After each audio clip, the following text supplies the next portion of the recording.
To say just house it and end there, but I'm going to say a bit more. It's my pleasure to welcome you guys to day 2 and our first session on effective academic advising informed by data analytics, or as I like to call it, the Francois and Alison show. The show will begin momentarily, but I wanted to just start with kind of a recitation of what Bill said yesterday, which is that Kresge is incredibly proud to be one of the sponsors of this conference, and it reflects our broader commitment to our mission to help low-income people in cities, primarily in the United States, but also in South Africa. And in particular, this reflects our education team's commitment to post-secondary access and success for first-generation underrepresented students in both countries. For us, I am particularly excited to be leading this session, because it reflects the work of 2 institutions we've long supported and long been fans of in the University of Free State and Georgia State University. And this session in particular kind of demonstrates the value that big data is having in transforming higher education in both countries.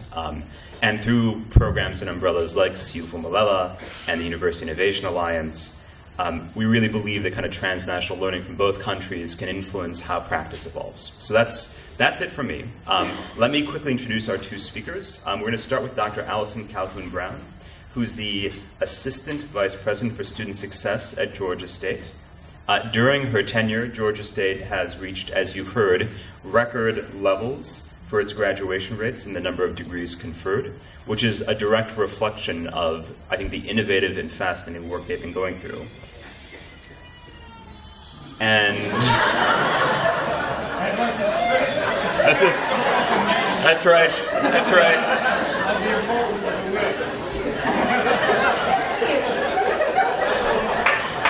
I don't have anything to add to that.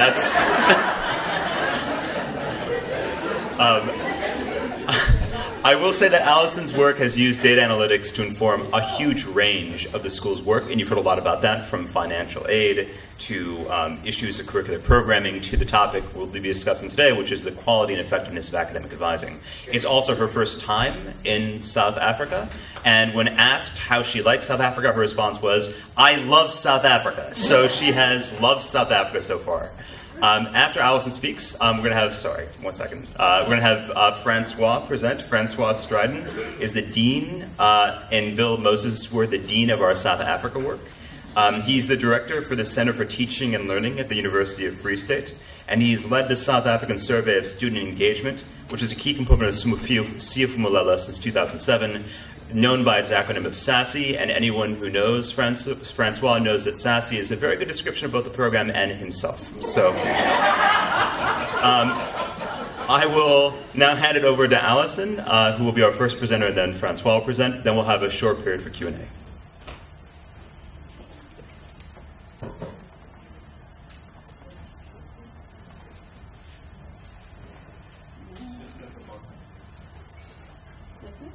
Did you put it in a folder? Oh, sorry. Thanks.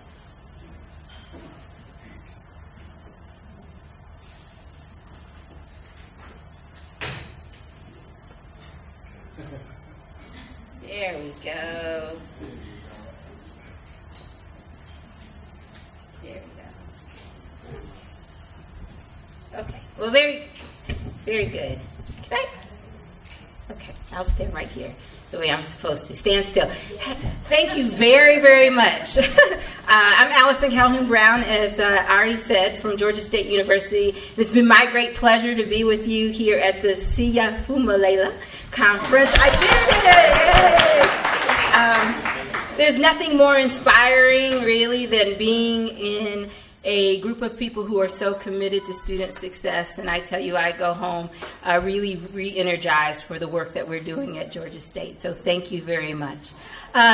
Just to remind you, I know that Tim Rennick yesterday did a really wonderful presentation on Georgia State University, but I wanted to put up a graphic again to remind you of what the undergraduate student looks like at Georgia State University.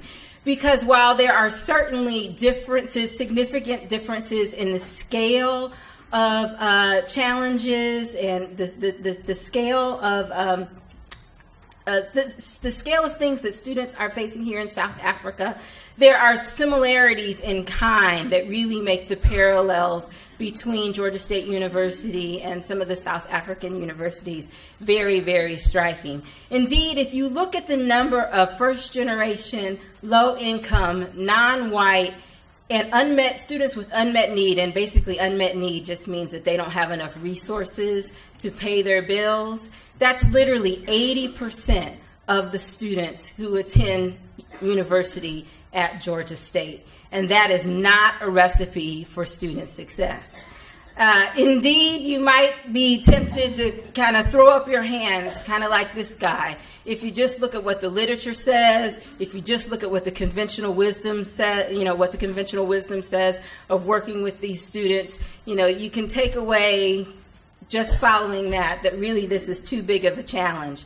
But at Georgia State, our number one goal and our commitment is to be this. This is the number one goal in our strategic plan, to be a national model for undergraduate education by demonstrating that students from all backgrounds can achieve academic and career success at high rates.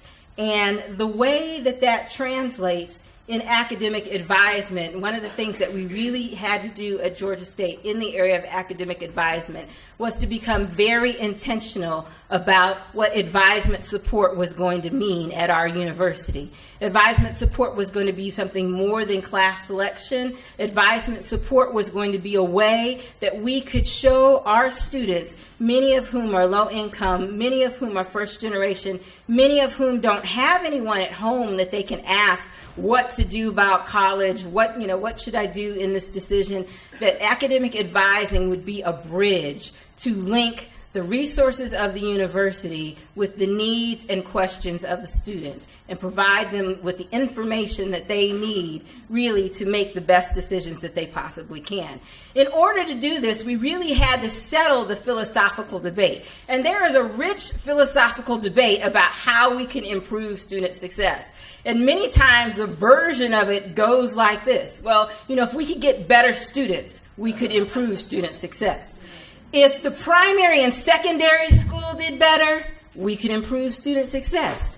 If we could end the social ills, we could improve student success. If the state would only give us more allocation, we could certainly improve student success. And all that is absolutely true.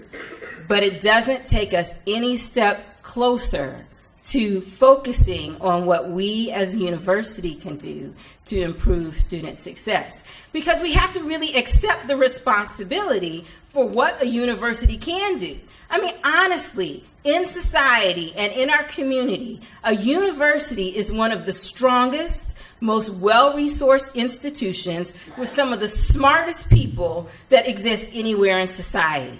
And if the university doesn't take up what it can do to improve its service and to focus on what it can control, there are so many things that we cannot control, so many things that we cannot fix. But if we focus more on what we can control, we can really make progress, maximize the use of our existing resources, which is not to say that we can't use more resources, not to say that we shouldn't have more resources, but we can maximize the use of our existing resources, many of which are really underutilized, use data to develop a strategy, which I'm going to explain today how Georgia State has done some of that, and change the support that we have to be willing as an institution to change to support student success. And when I say change to support student success, we have to be willing to look at our culture, we have to be willing to look at our structures, we have to be willing to look at our systems, we have to be willing to look at all of it comprehensively in order to really improve the way that we are serving students. Our approach at Georgia State, what that looks like now is what we really have described as our high-touch, high-tech approach to advisement, right? And what that does is enable us to do student-centered advising at scale. And this is really important because all of our universities have thousands of students, many of us tens of thousands of students.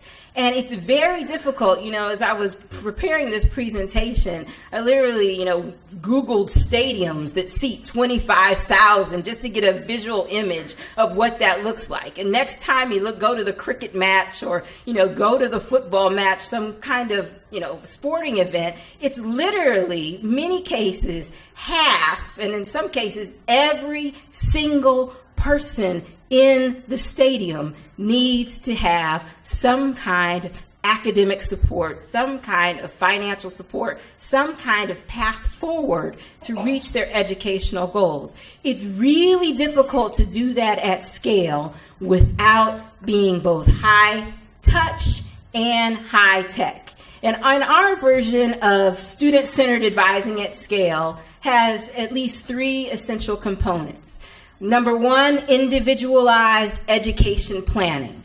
This is more than just course selection. This is more than just an intervention if a student fails to complete a course. This is really a comprehensive approach to helping the student understand what they want to do with their degree and how they can get that done. Right? And that includes choosing courses. It includes, talking to them if they don't pass, or, talking to them about what they want to do. But it's so much more than that. It's a complete education planning process. It includes proactive risk targeting. Proactive risk targeting, right? Because honestly, we already know in many cases which students are going to struggle. Right? Because we have years of data, right, to look at. The students come in similarly situated. We know which ones are very likely to struggle if we can reach out to them proactively before they get into trouble, right? And target them with academic support.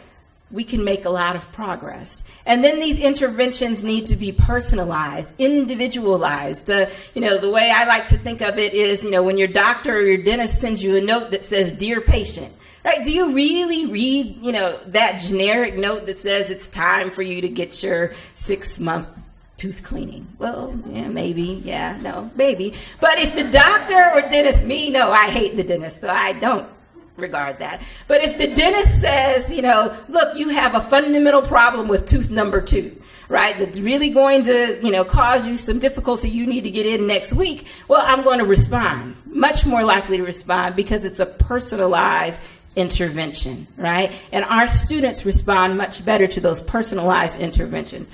Our goal is to organize advisement in a manner that gives students the information that they need to make decisions that lead to increased retention, progression, and graduation, right? Information, it's a way of empowering our students to succeed, right? It's not coddling them. Sometimes we get accused of that. It's not monitoring them. It's not some kind of huge sort of big brother thing. The students have to make the decisions anyway. Right? They have to make these decisions. Without the information that we can give them, right, to make better decisions, they are really left to their own devices to come up with the best path forward, or worse, the devices of their friends to come up with the best path forward, and often that's not the best path at all. 5 years ago, we were not high touch or high tech at Georgia State University. Despite our needy student population, our high at-risk student population, the ratios at our university were overwhelming, 1 to 750. In our largest college, we had 1 advisor to 1,200 students. We were very decentralized. We were not coordinated. We did not have any kind of tracking. There were no links to resources. We had resources, but there weren't a lot of people directing students to resources. We did no outreach, proactive or otherwise, almost no outreach. We only advised for what the students needed to take next. There was little attention to retention, progression, and graduation among the academic advisors, and they only served who they saw, right? Who came through the door. What that means is that we had set up a system where we did not serve the students we were most likely to help with academic advising. And this is really important because often we serve the really high ability students, those are the AB students. AB students are likely to finish anyway. It doesn't really even matter what we as institutions do. They're AB students. They just come in to check with you one more time to make sure that nothing has changed since last week when they were in the last time, right? And then we often have policies that drive in students who are failing in some way, right? So the DF students, and I believe in helping the DF students. We need to help DF students. DF students need help. But to tell you the truth, sometimes we spend a disproportionate amount of time on students we really can't help much. It takes a lot to increase their likelihood of graduation. And the students who are flying under the radar screen, the B, C students who are kind of in the middle of the distribution, nobody pays them a lot of attention. And those are the students who, if you can get timely information to them, those are the students who are going to raise your success rates. Those are the students we weren't seeing in 2011. Today, we are really high touch. Our ratios are 300-to-1. We have lots of professional advisors. We've invested in advising. We have extensive tracking. We have metrics. We have common training. There's a lot of collaboration between units. We changed our structure and created some new units. We centralized. We're really focused on retention and progression and believed in personalized outreach, but you can't really do that without data. And it's important to advise with data for lots of reasons, first of which is that the students' expectations of what advice looks like are really changing. One of the vice chancellors said it yesterday in the one from the University of Pretoria, said it yesterday in the session. Students have computers, many of them, in their hands all the time, right? And whenever they want to know something, they just Google it immediately, and they get that information. When we shop, right, we are given options and choices, right? Because the Amazon or Take-A-Lot, whoever it is, they know us, right? They know what we like. They know what we want. And students are now expecting much quicker information, right? Data-based information. That kind of response, their expectations are changing, and we have to change with it. There are lots of benefits to advising with data. In addition to being personalized, we can be much more targeted and timely, proactive, which is really critical. The advisor has an informed, empirical perspective. It's not just their opinion, right? We can literally say, well, look, there have been hundreds of students like you who would benefit from this kind of support. It really helps build the case with students and makes them a lot more responsive. At least that's what we've seen. We can develop strategies to work the population because every student perhaps doesn't need to be seen every single time, right? And if you have scarce resources, more students than you have advisors, you really need strategies to get to the students who most need it. And importantly, data allows you to give a small school feel to a very big university, right? Because you're speaking to the student as an individual, not just as a number, not just as a body in the seat, not just as a person in a really big class, but you know who they are, you know where their strengths are, you know where their weaknesses are. And you're helping them, give them the information to put together a strategy to be successful. So now we are both high touch and high tech. Tim described yesterday our GPS system, our collaboration with the Education Advisory Board, where we take 10 years of Georgia State data, over 2.5 million grades. We have 800 alerts for sort of high-risk activity by students. These things are monitored nightly, and we're able to reach out to the students on the basis of this information. Literally, for every college at our institution, we have the students who are low risk for graduation, Those are in green. The students who are high risk for not graduating, those are in red. And then the students in the orange color are those students who are in the middle, right? And it goes down to the individual level student. We have an overall risk profile for every student, information pulled together on every student about their GPAs and the credits that they've earned and the repeated courses, all kinds of groups that they might belong to. We have a page of the markers that they've missed and the things that they are doing or not doing. In this case, I know you probably can't see it very well, but this student is not registering for the right courses. There is all kinds of outreach that we can do on the basis of these markers. The outreach screens allow us to really slice and dice the data in all kinds of really interesting ways to develop interventions based on risk, based on time, based on missed markers, based on the groups that they belong to, based on performance. There are all kinds of things that you can do with data. And this fancy-dancy system helps a lot, right? But you don't have to have the fancy-dancy system to really make progress on this, right? There are things that you can look at. Students who miss markers, toxic course combinations, right? This is something that we haven't historically paid a lot of attention to. What courses, when you take them together, create just an explosion for students, right? We haven't really gone back and looked at that. So there's all kinds of things that you can do with data, even without a system, to really inform how you're going to strategize to reach a whole lot of students. The other day in the workshop, I said sometimes it just looks like a mass of humanity, right? You need a strategy to deal with the mass of humanity because you're trying to get them from here to there in the most efficient path, and you want to give them the information, and you got resources at the institution, and you care about it, but you got to figure out a way that you're going to link all that, and the onus can't just be on the student because these are first-generation low-income students, and half the time they don't even know what the resources look like. In our institution, the highest academic officer is the provost. Most of our students don't even know what a provost is. They don't have that language, so they wouldn't even know to go see a provost.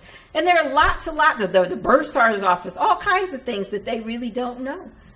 So that's one of the things, using the data to increase advisement at scale and to strategize. It's one of the things that's led us from 5 years ago not having any idea who came in. That's what the question marks are. We had no idea who had come in for advisement, who needed advisement. We had no strategy. We had no data, right? 2013, 34,000 visits. 2016, 50,000 visits, and we're on to the next academic year. These are individual in-person visits, not necessarily, not email, not phone calls, in-person visits, because the students respond to this kind of information. Tim pointed out in his presentation yesterday, this has led to a huge increase in, huge, but a significant increase in persistence. It's led to a significant decrease in wasted credit hours, students taking classes again in the American system where we have a lot of choice, students taking the wrong classes. Last year, we corrected 2,000 errors in registration before they happened. What would we do last? What did we do before that? Well, they took the class, and later we'd say, well, why'd you take that class? That's a huge waste of time and money and resources. That's led to an increase of 1,700 degrees in the last 5 years with, the significant increases, higher than average increases among at-risk groups, the African Americans, the low-income Latinos. Really, this is what it's all about. It's not about completing particular classes. It's about creating a network of data, resources, information, linking the students to the university to drive them for graduation in the most efficient way for them, right? And the good news is it's also very beneficial for the institution when you can keep more students, graduate more students, it increases the resources of an institution and allows the institution to do all of its mission better. So, Ari says my time is up. Thank you very much.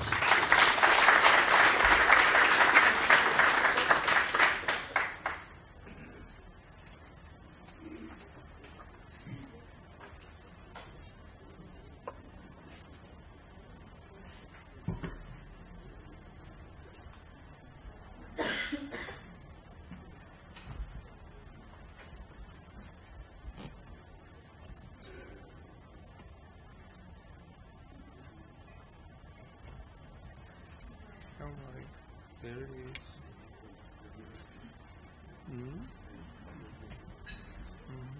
It's fine. It's good. Thank you. Okay. Morning, colleagues. Thank you very much that I could talk to you about this topic. It's been a blast to link up and have conversations with Alison over the last couple of days.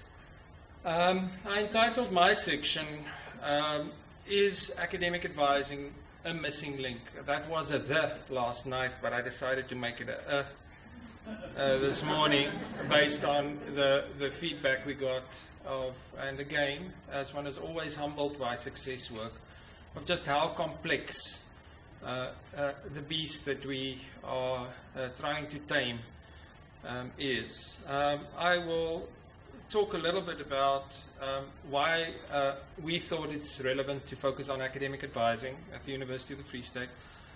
I'll give you a quick definition, then I'll give you a history, and there is a history at the UFS of academic advising. Come back to data, share some lessons learned, and how we plan to take things forward. So my presentation will combine quantitative and qualitative data.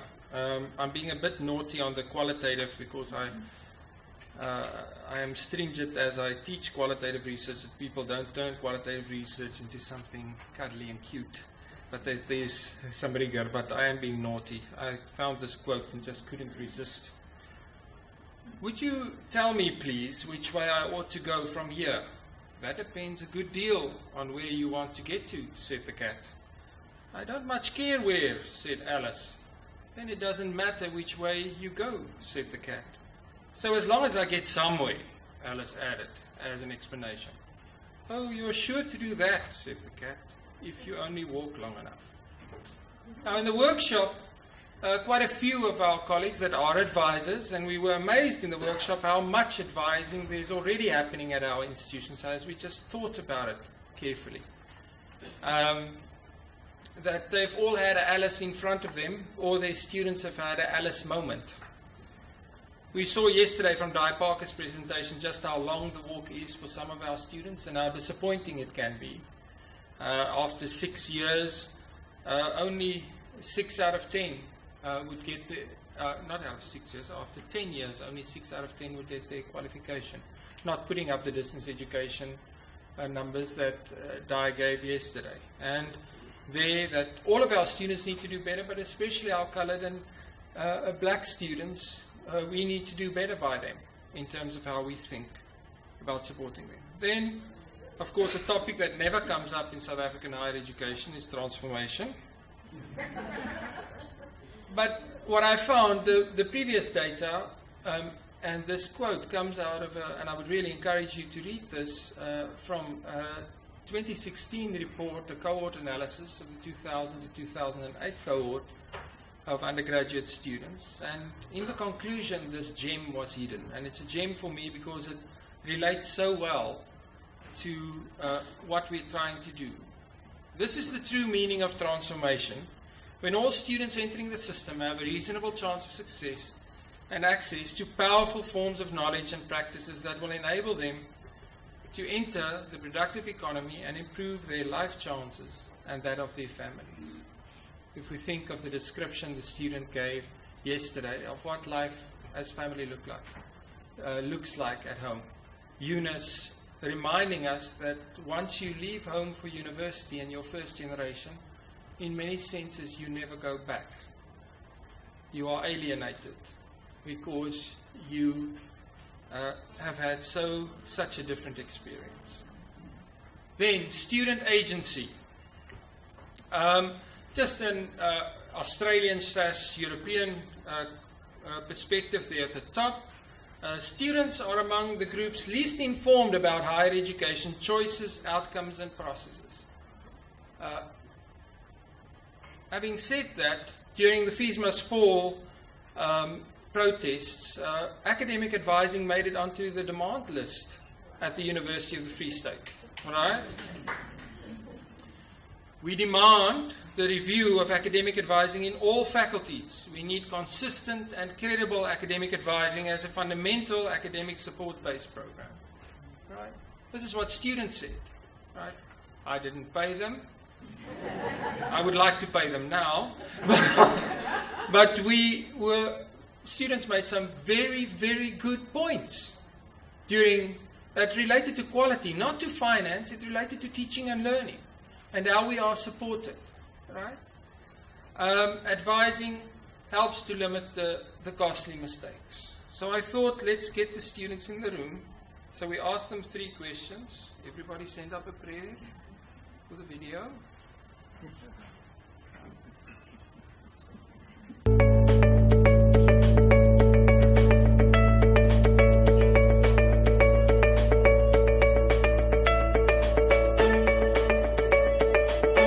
I would say it's my outline since day one.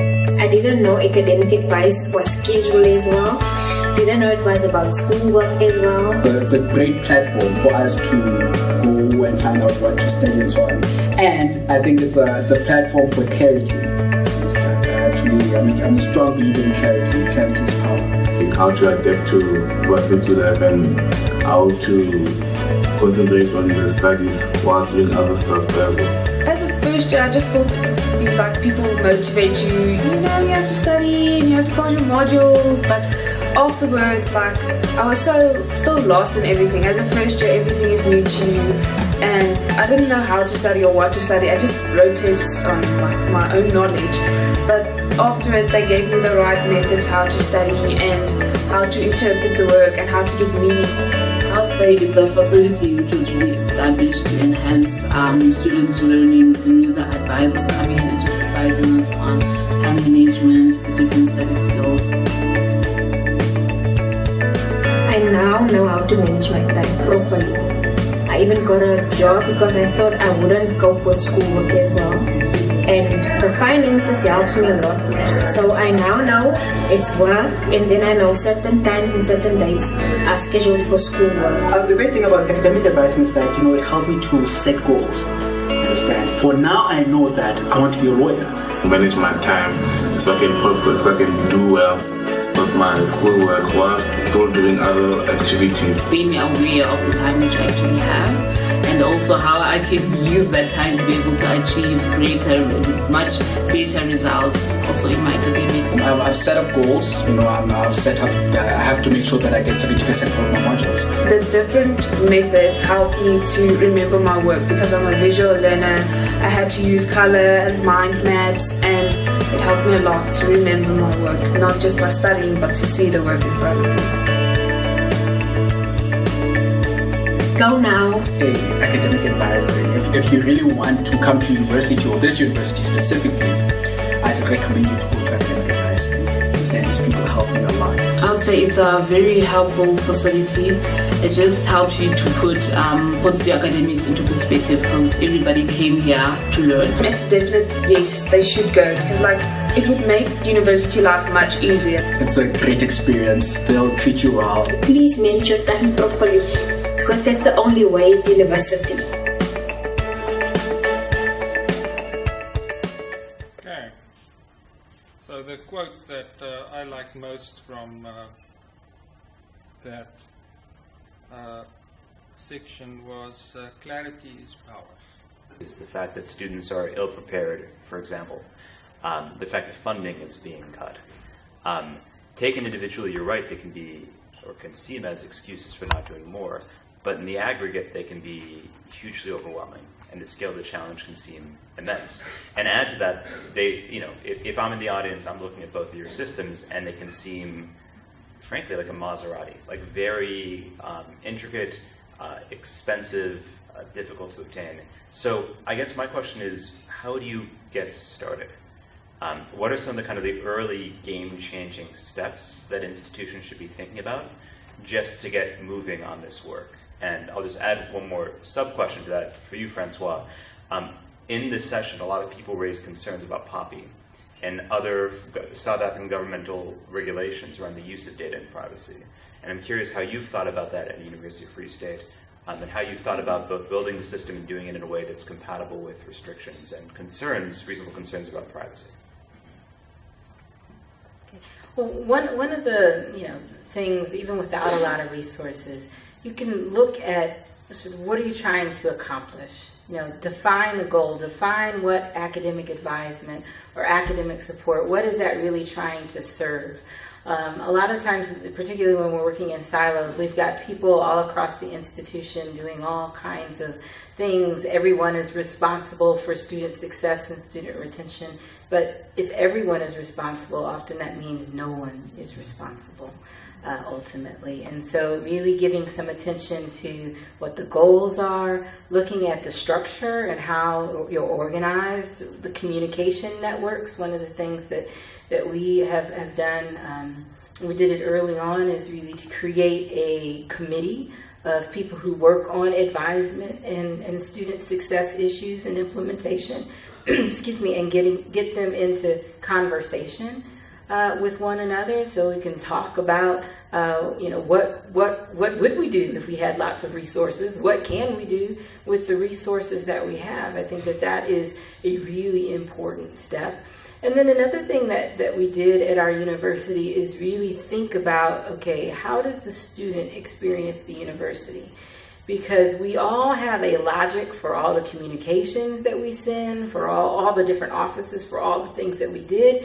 But it was really eye-opening one day on a whiteboard. We sat down and kind of mapped out what the student experiences with all the different offices. And it was striking the amount of contradictory and confused information that we sent to a student. It wasn't timed right, it wasn't messaged right. Sometimes the messages were it's really just very difficult to understand, coming from lots of different places where one office didn't know what the other office was doing. Something simple like that can make a huge difference. It doesn't take resources to do that. It really takes communication to do that. And so increasing communication around student success, and then starting to look at the data that you have and asking some different questions of it. So it's not just about the completion rates. You start to think about, okay, well, why? What else can we do? What else can we know? What strategic information could we provide the student, and when would we want to do that? All those things can really take you a really long way, even before you have to invest a lot of resources, or if you don't have resources, can take a long way to improving student success on your campus. Well, I think PAPI, the best way to describe it is our interaction with the PAPI Act is a continuous, every level we start engaging with it, we become more aware of just how careful you need to be. And I don't think our institutions, it's an act that's now been promulgated, but its implementation is sort of phased or staggered, whatever word you want to use. But I think for us it's very important how you think about. It's one thing to think about what happened to us at the beginning of this year. It's one thing to think we want to do advising and we want to use this data and we want to make the interventions more effective. But when you get to the point of we are actually going to touch someone else's life, and I don't want to make this sound too dramatic in that sense. But you do have to think very carefully about not only the ethics that came up yesterday, but how that happens. So I wish I could say I had we did this and this and this and this, but for us it's a continuous process of critical reflection. It's talking to your lawyers as a university, are we within the realms of the Act, and then talking to the registrars of your institutions, of can we do this, because the registrars have a phenomenal amount of experience around appeals and things like that. So how do we deal sensitively with students' information, and how we can just refer them. I can just say that with the sort of pilots we currently have around just flagging or sending students messages of, did you know this exists, or you're registered for these courses, there are tutorials, here are the email addresses of your tutors. The overwhelming response is, thank you. That is the overwhelming response. Yes, there's one peeved individual. Why are you emailing me? So we can choose again. Let's focus on the one peeved individual who's having a bad day. Right? Or we can focus on the 95% that just say thank you. And not just them, their parents.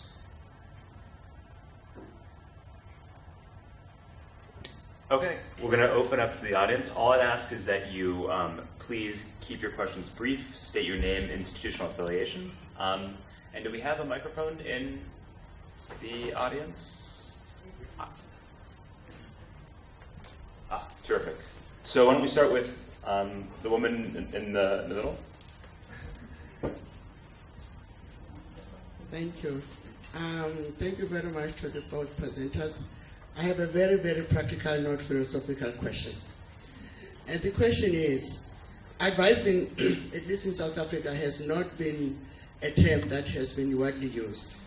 We have had academic development support, focusing on staff development mainly. What I would like to know is, how did you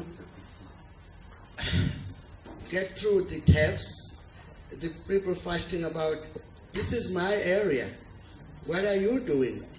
I'm student services, I'm academic support. These are my students. I think these are the realities that we have to deal with. So I would like to know those practical things. How do you deal with them? Okay. So we had this question around, it came in a different guys yesterday, the day before, at the workshop around counseling, advising. Some institutions talk about curriculum, they do curriculum counseling. I'll say to you what I said to the workshop colleagues, right? And I was very open with them about what I understand at the University of the Free State. And people are welcome, because I think we need to engage with the conversation. We're not where GSU is. Advising has got a 40-year history in the US. We are at a different place in time with all the problems that GSU faces. And the intensity, some of my colleagues were saying the intensity overwhelmed them of what they heard yesterday. Right? When our colleague from Univen has described what our students face.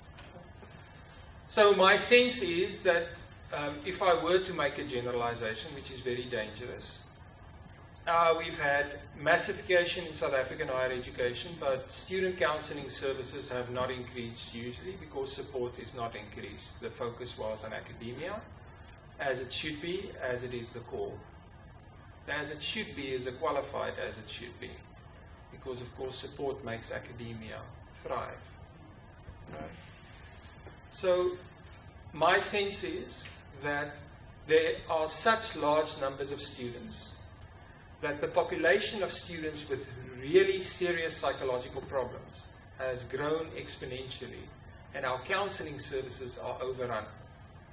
Prof. Gwede, I remember when we had one conversation at your institution, somebody expressed the frustration. I send the students to counseling, but it takes a week or 3 weeks or a month to get an appointment. That's a function of massification, but it's also a function of the stresses our students are under. If you leave home in a certain psychological sense, you never go back. That is something to deal with, a new identity, and psychologists are very well trained to do that. For me, the advising space is one of accurate channeling, because if you talk to the same colleagues in counseling services, they will say to you, we hold time management workshops, but the students don't come. Right? Or it's not full. And is the advising role one that, oh, well, I'm channeling literally, channeling people more effectively, so that your existing services are optimized. And you don't need a massive amount of technology for that. You just need your advisors and your tutors and your peer support students to know. And that could be as simple as a one-pager with, if a student has a question about this, refer them here. So advising for me in a massified South African higher education system under huge financial strain is about making all services more effective. It is not supplanting any of them because the need is simply too great. Next question. There in the back? Not the back, right? Yeah, please. And please stand when you ask your question. A special request from the AP folks. Gee whiz. Okay, my name is Trish Gibbon. I'm from the University of Johannesburg. I have a sense that academic advising is becoming, as you're saying, Francois, critically important, and I think that both nationally and at an institutional level, we are going to need to put a lot more resources into it. And of course, we're going to have to justify that in various ways. I think we've all been incredibly impressed by what Tim was talking about when he said that they mined 10 years worth of data to identify 800 critical markers, risk markers for students. None of us are in the position of having sufficiently reliable or diverse data to be able to do that. But that doesn't mean we don't do anything. What I would like to know is, and Tim, you might even want to come in and respond to this, if you had to identify 10 things, and I have some ideas in my own head about what those might be, but if you had to identify 10 things that we could use as really critical risk markers, what would they be?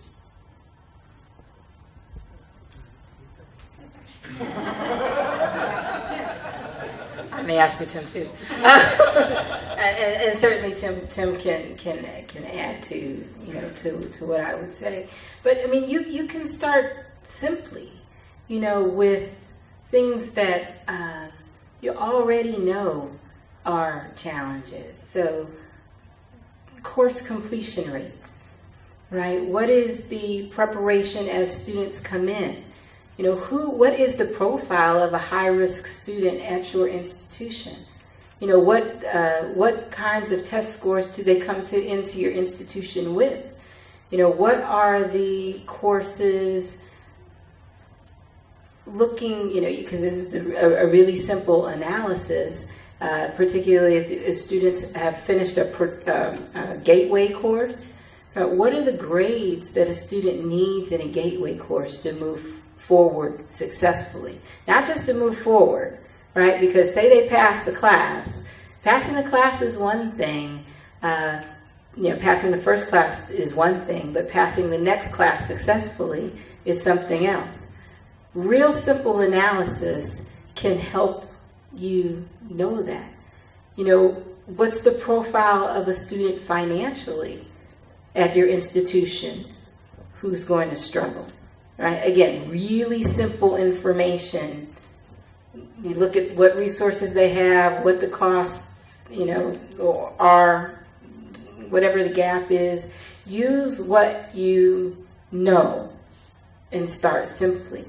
And as you start to use what you know, start to address those pain points, it starts to become pretty clear what the next question is, and what the next question is, and what the next question is. You don't have to start kind of at the most sophisticated predictive analytic modeling, you know, we're going to take 10, you don't have to start there with 10 million grades. Start really simply, right? And then as you move forward, the data will lead you to the next question, the next question, the next question, and you'll find that, wow, you know, I really have a real sophisticated understanding of this.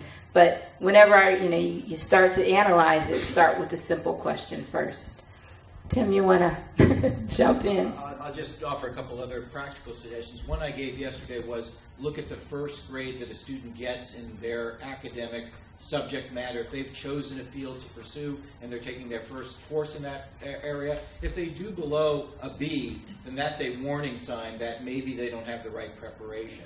You can also get a lot of information, and we did this in starting out at Georgia State, from talking to faculty, to talking to your lecturers and talking to the people who are teaching students and designing programs about what courses they believe to be the most critical ones. Alison used the terminology milestones, but in every academic pathway, there are some courses that are these critical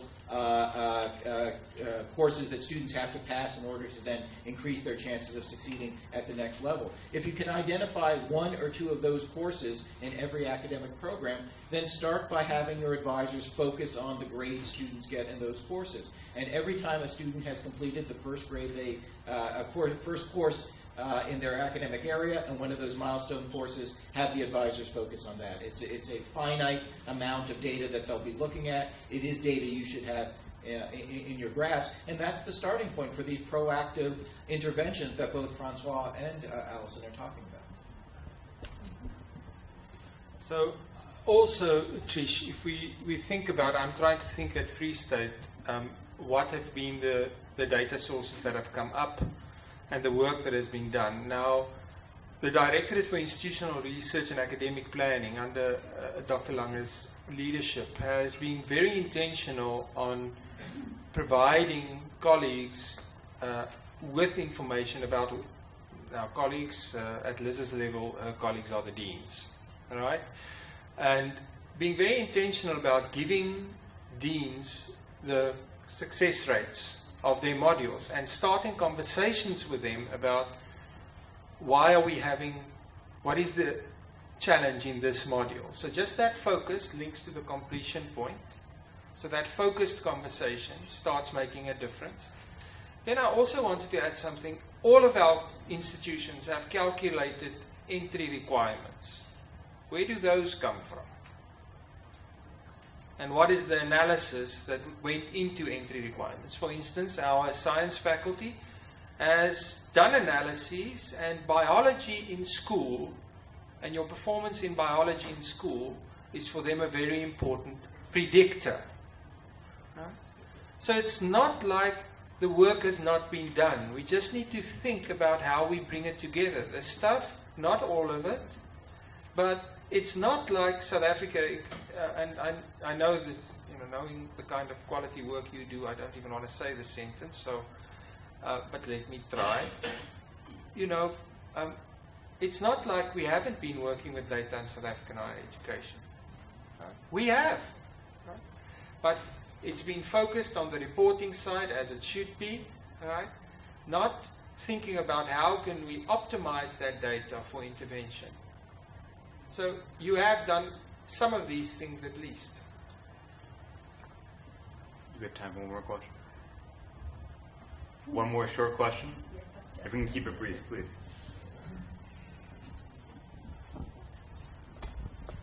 Thanks very much. I'm David Guizard from Cape Peninsula University of Technology. I have a question for Alison, and it's a kind of practical thing. Is it not working? No. It's better. Okay. A kind of practical question around, it's got two parts. In terms of that daily update on the profiles of the students, to whom within the institution is that information available? And then the second part is, as I understand it, the student advisors, their role is to go and look at those reports and the flags on a daily basis. What is their role in terms of generating some kind of intervention for those students? Is it just a channeling thing? Do they make contact directly with the students themselves? And what happens subsequently? Right, so the advisors are the primary people who see that information, and it is their responsibility to both channel and to, in some cases, make the intervention with the student. So, you know, if they see that the student hasn't passed that first class in the predictive class, the first class in the substantive core area, they will ask the student to come in and talk to them. Right, and then they will have a conversation with the student to help the student understand, okay, well, what was the challenge with that class? Right, sometimes the students are working too much, right, because they're under-resourced and they are working 40 or 50 hours a week and they don't have enough time to devote to their studies. Sometimes they really just didn't understand and perhaps it's really not the best fit for them. Sometimes they will channel that student to go talk to the instructor. In fact, we always encourage them to talk to the person who's actually teaching the class, right? Because if the problem is grounded in academics, they certainly need to go talk to the person teaching the class in order to get some kind of solution to that, you know, to that challenge. So, you know, they do a lot of channeling, but they are also responsible, you know, they are responsible for the academic advisement and support, right? So if it's an academic problem that needs some form of academic support, they are the persons that do that intervention. But sometimes you find that, you know, really the student needs counseling, and they will channel, they don't do counseling, they channel the student to the counselor. Right? Sometimes the student has deep financial distress. They don't really handle the deep financial distress. They channel the student to the person in the office on campus that does the deep financial distress. What they are in charge with doing really is to make a personal connection with the student. And if they can give the student good information, the student will trust them, right? And come talk to them. And then that allows the advisor to intervene as appropriate, but also to, you know, to be that link between the university and the resources that the university has to ensure that the student is able to take advantage of all that we have in place to help them. Yeah. Let's give them a round of applause.